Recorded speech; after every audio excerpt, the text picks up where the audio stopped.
하나님의 말씀 요엘 2장 1절에서 14절까지 말씀입니다. 한 목소리로 읽겠습니다. 1절. 시온에서 나팔을 불며 나의 거룩한 산에서 경고의 소리를 질러 이 땅 주민들로 다 떨게 할지니 이는 여호와의 날이 이르게 됨이니라. 이제 임박하였으니 곧 어둡고 캄캄한 날이요 짙은 구름이 덮인 날이라.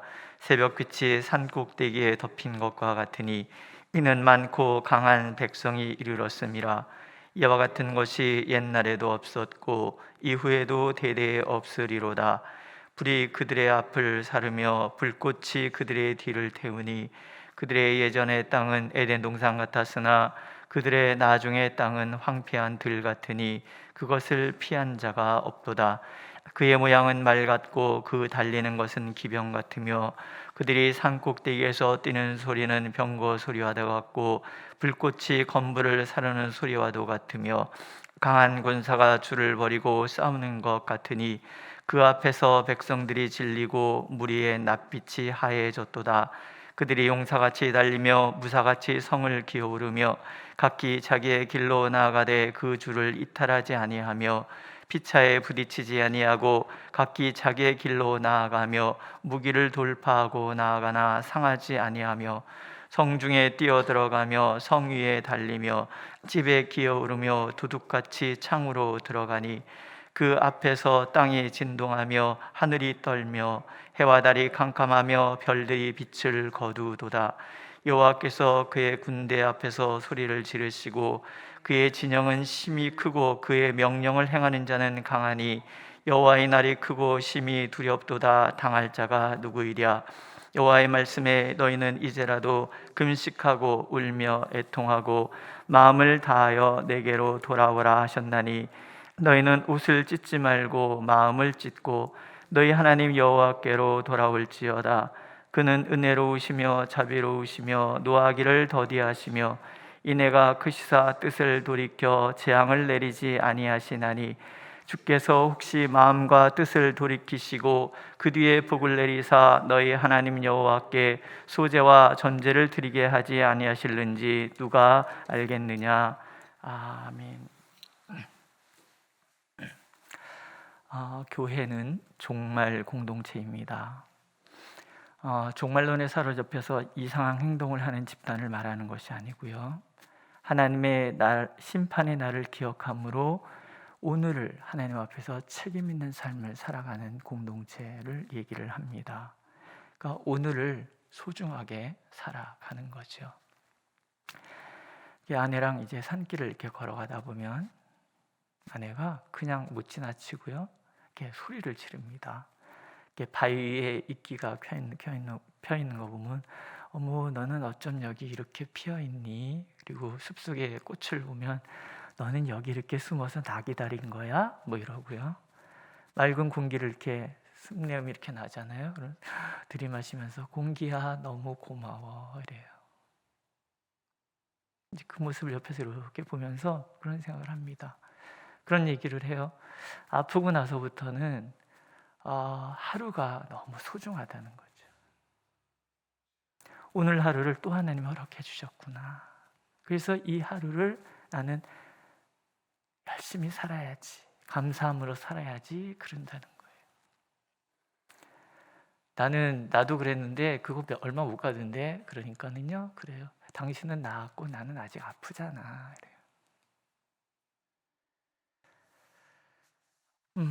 우리가 하나님 앞에서 살아간다는 것이 대단한 것 같지만 사실은 되게 단순한 것이라는 생각을 많이 합니다. 오늘을 또 허락해 주셨으니 이 하루가 내게는 너무나 소중하다 생각하고 살아가는 거죠. 선지자의 시선이 그런 거예요. 메뚜기 재앙으로 온 나라가 아주 초토화됐습니다. 거기다가 가뭄까지 들었네요. 물도 없고 먹을 것도 없으니까 가축들이 소리를 지릅니다. 그런데 선지자의 시선은 거기에 머물지 않고요, 이 재앙을 통해서 먼 훗날 다가올 하나님의 심판의 날을 기억을 하는 거예요.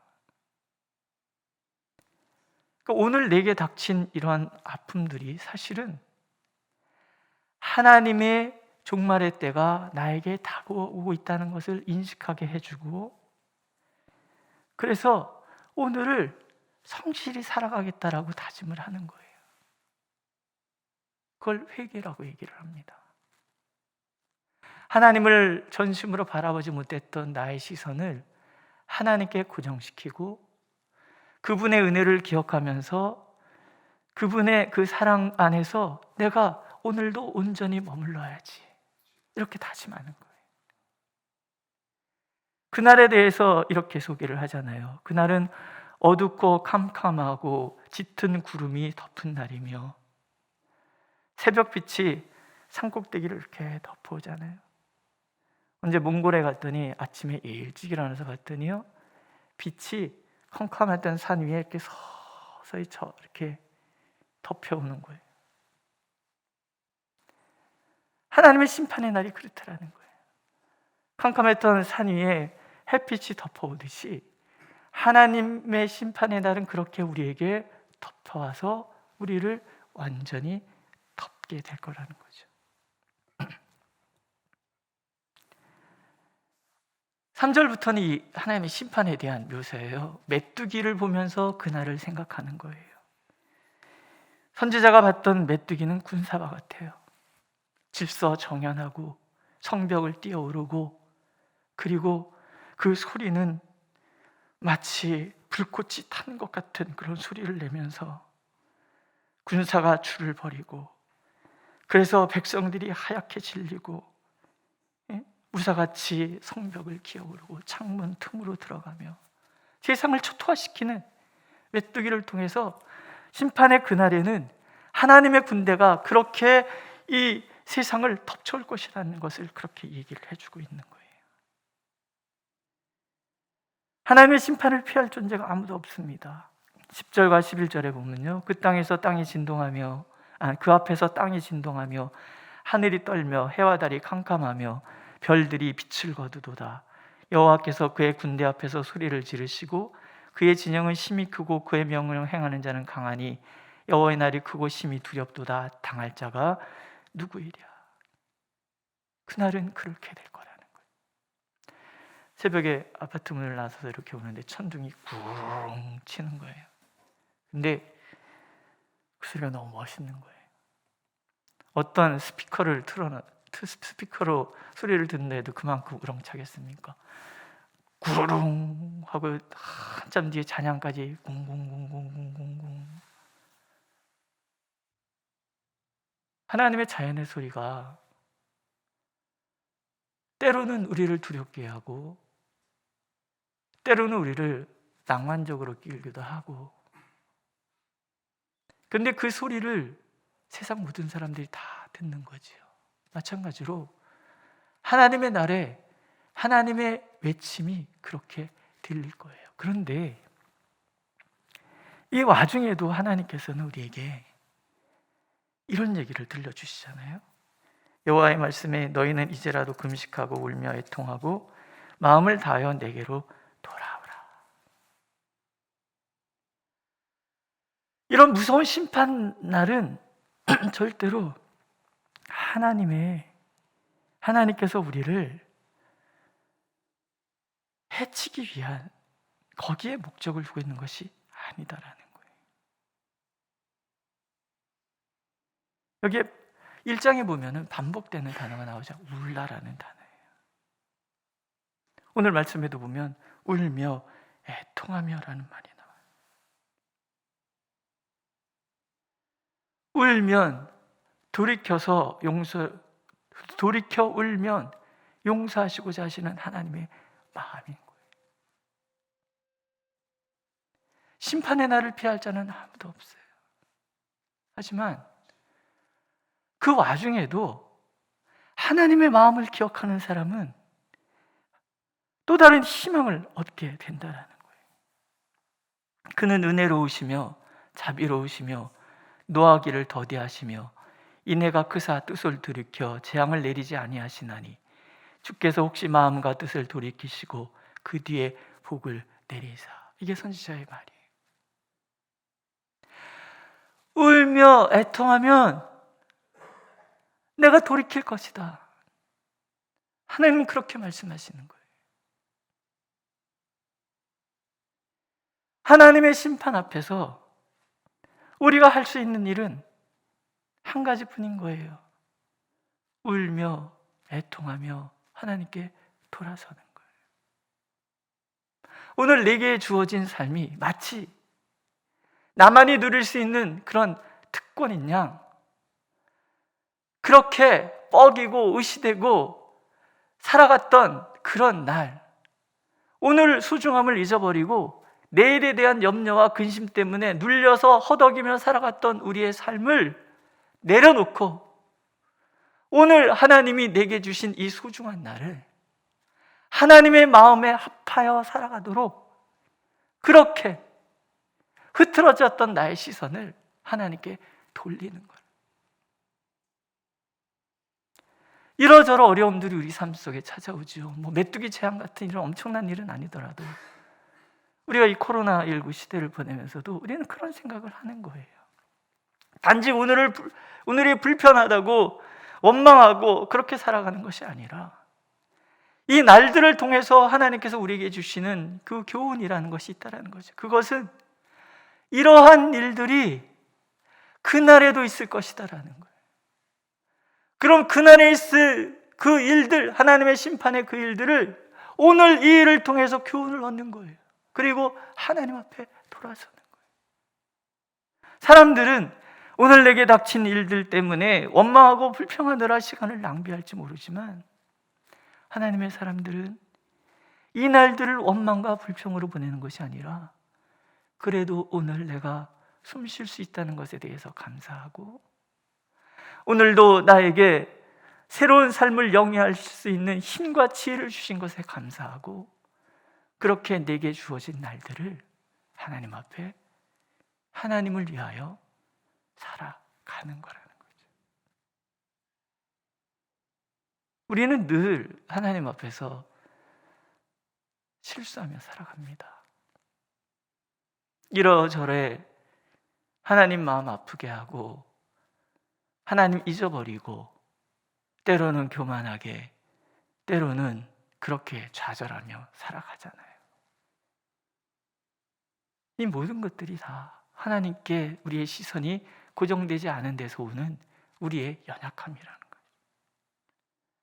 하나님은 선지자를 통해서 그런 시선을 우리에게 주기를 원하시는 거예요. 안목이죠. 오늘을 통해서 하나님을 볼 수 있는 안목.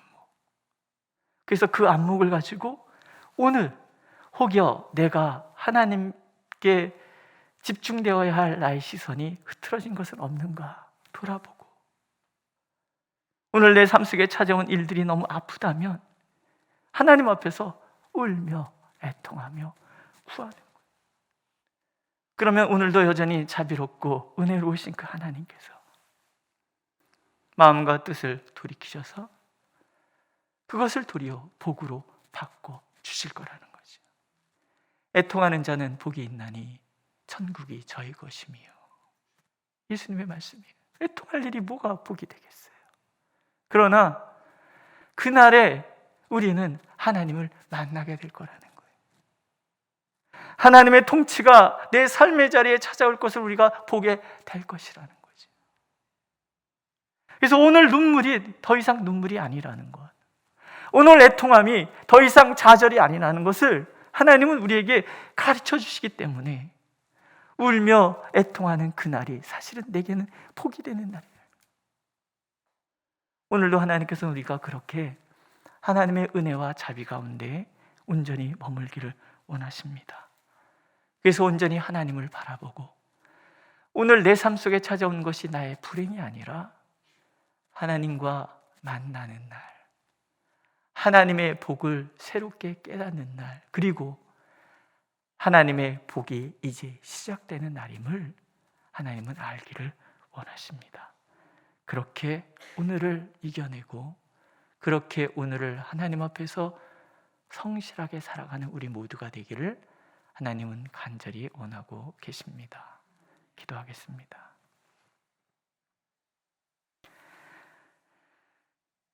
너희는 이제라도 금식하고 울며 애통하고 마음을 다하여 내게 돌아오라 말씀하시는 하나님, 늘 주님의 마음을 불편하게 하고 주님의 마음을 안타깝게 했던 우리의 삶을 이제 하나님 앞에 고정시키며 주님만 바라보기를 원합니다. 오늘을 주신 하나님께 감사하고 오늘 내가 누릴 수 있는 모든 것에 기뻐하며 그렇게 하나님과 동행하는 하루가 되도록 인도하여 주옵소서. 그래서 눈물이 변하여 복이 되는 놀라운 역사가 오늘 하루 우리에게 일어날 수 있도록 하나님 축복하여 주시옵소서. 예수님의 이름으로 기도드렸습니다. 아멘.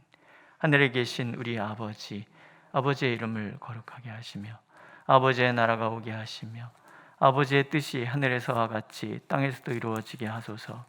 오늘 우리에게 일용할 양식을 주시고 우리가 우리에게 잘못한 사람을 용서하여 준 것 같이 우리 죄를 용서하여 주시고 우리를 시험에 빠지지 않게 하시고 악에서 구하소서. 나라와 권능과 영광이 영원히 아버지의 것입니다. 아멘.